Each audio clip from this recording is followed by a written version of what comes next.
mentalnya terganggu, terus juga kecemasan dan kepanikan. Lalu jangka pendeknya itu kalau dia nggak sanggup menghadapi pembulian, dia bisa saja memutuskan untuk bunuh diri.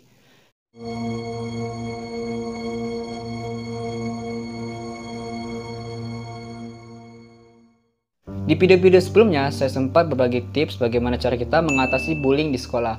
Kalau kalian belum tonton videonya, kalian bisa cek di link deskripsi bawah.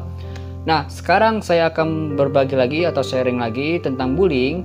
Sekarang kita akan bahas dampak bullying itu tersendiri. Ternyata ada dampak jangka pendek dan ada dampak jangka panjangnya. Bagaimana dampak bullying jangka pendek dan jangka panjangnya? Sebelum masuk ke pembahasannya, jangan lupa like dan subscribe channel ini, share pada teman-teman kalian, siapa tahu video ini berguna untuk mereka. Oke, langsung kita masuk ke pembahasannya.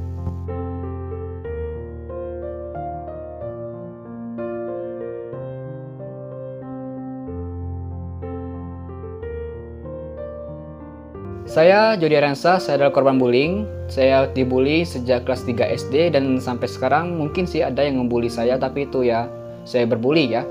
Dan itu juga nggak terlalu berpengaruh bagi saya karena saya sudah kebal. Dampak bullying yang dirasakan oleh orang lain dan saya pribadi mungkin berbeda ya, karena ada orang yang sanggup mengatasi bully tersebut, ada juga yang sulit mengatasi pembulian, dan ada juga yang sulit mengatasi pembulian sehingga menuju ke kematian. Saya termasuk orang yang sanggup mengatasi pembulian tersebut meskipun mengalaminya 10 tahun, dan dampak yang saya alami itu tidak jauh dari mental terganggu, trauma mendalam, kecemasan, dan sulit untuk bersosial. Dampak bullying ini masih terasa dalam diri saya karena ini juga termasuk ke dalam dampak jangka panjang, karena kerusakan mental itu sulit untuk diatasi. Ada juga dampak jangka pendeknya yang mungkin kalian pernah alami dan ini juga bisa kalian kenali. Di sini saya sudah tulis dampak jangka pendek dari pembulian tersebut. Kita bisa lihat pertama itu yang akan dialami oleh seorang yang kena bullying, mereka akan terkena masalah psikologis, di mana korban bullying akan merasa depresi dan gangguan kecemasan. Selain itu juga korban pembulian bisa mengalami gejala psikosomatis yang membuat masalah psikologis memicu gangguan pada kesehatan fisik. Misalnya si anak ini yang korban bullying yang tiba-tiba merasa sakit kepala atau sakit perut, itu juga disebabkan karena gejala psikosomatis. Yang kedua, gangguan tidur. Korban bullying akan sangat sulit untuk tidur karena selalu kepikiran dan selalu dihantui oleh hal yang dia hadapi. Sekalipun bisa tidur, biasanya mereka ini justru mimpi buruk. Lalu yang ketiga, pikiran untuk bunuh diri. Pikiran ini tidak hanya menghampiri orang dewasa saja, anak-anak kecil pun pernah berpikiran seperti ini. Maka dari itu, tidak jarang ada laporan kejadian tentang anak berusia sekolah yang meninggal dunia akibat bunuh diri setelah dibully oleh teman-teman sepantarannya. Dan ini salah satu dampak paling berbahaya dari pembulian. Lalu yang keempat, tidak bisa menyatu dengan orang-orang di sekitar.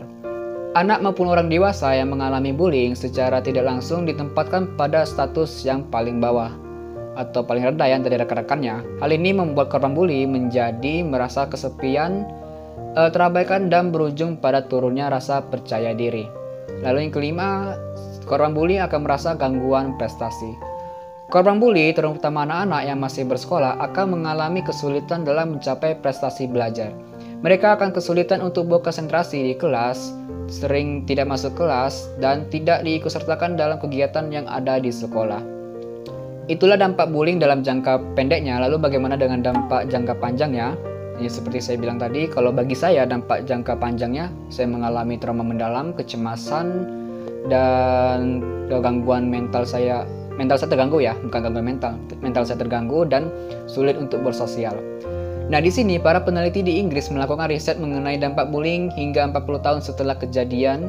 Didapati bahwa kondisi kesehatan korban bullying yang saat ini sudah berusia 50 tahun cenderung lebih buruk dari segi mental maupun fisik. Fungsi kognitif mereka pun lebih rendah dibandingkan dengan orang sepantarannya yang tidak pernah mengalami pembulian. Kualitas hidup dan tingkat kepuasan hidup korban bully juga cenderung lebih rendah daripada rekan seusianya yang tidak pernah mengalami pembulian. Bukti lain akan dampak bullying yang terjadi pada jangka panjang disajikan oleh hasil penelitian pada 1.420 anak berusia 9-16 tahun yang pernah menjadi korban bully. Para ahli meneliti kondisi mental mereka selama 4-6 kali dalam jangka waktu beberapa tahun. Hasilnya, anak yang pernah mengalami pembulian lebih sering mengalami berbagai jenis gangguan kecemasan dan gangguan panik. Selain itu, trauma yang mendalam bisa mengubah struktur otak, serta akan mempengaruhi kemampuan dalam mengambil keputusan yang benar. Oh, jadi ini kayaknya kenapa saya selalu pelin-pelan kalau masalah keputusan ya.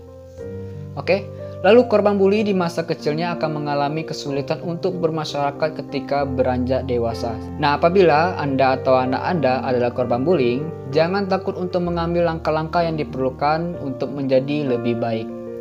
Sesi terapi dan curhat ke psikiater bisa menjadi langkah awal memperbaiki kualitas hidup. Oke, itulah dampak jangka panjang dan dampak jangka pendeknya dari pembulian. Semoga video ini bisa membantu kamu lebih baik dan bisa menyadarkan orang-orang yang di luar sana yang suka ngebully. Karena hal seperti ini bukan dibawa candaan ya, karena ini bersangkutan dengan mental dan fisik seseorang. Yang seperti saya bilang tadi, jangka panjang dan jangka pendeknya. Jangka panjangnya orang-orang itu akan sulit dalam bersosial, terus dia juga akan merasakan mentalnya terganggu, terus juga kecemasan dan kepanikan. Lalu jangka pendeknya itu, kalau dia nggak sanggup menghadapi pembulian, dia bisa saja memutuskan untuk bunuh diri. Dan untuk kalian yang suka ngebully, berhentilah untuk melakukan itu. Karena setiap orang tuh berbeda-beda. Ada yang sanggup menghadapi pembulian tadi, ada juga yang nggak sanggup tadi. Dan ada juga orang-orang yang nggak suka dipermainkan, atau juga ada sih orang-orang yang cuek, tapi ujung-ujungnya juga berbuat jahat pada orang lain, itu kan nggak baik. Sebelum tutup videonya, jangan lupa like dan subscribe channel ini serta teman-teman kalian, siapa tahu video ini berguna untuk teman kalian. Kalau kalian ada cerita tentang bully, kalian bisa komen di kolom komentar, atau kalian mau sharing-sharing bisa DM aja di Instagram saya. Saya Jody Anessa, pamit undur diri dan sampai jumpa di video berikutnya.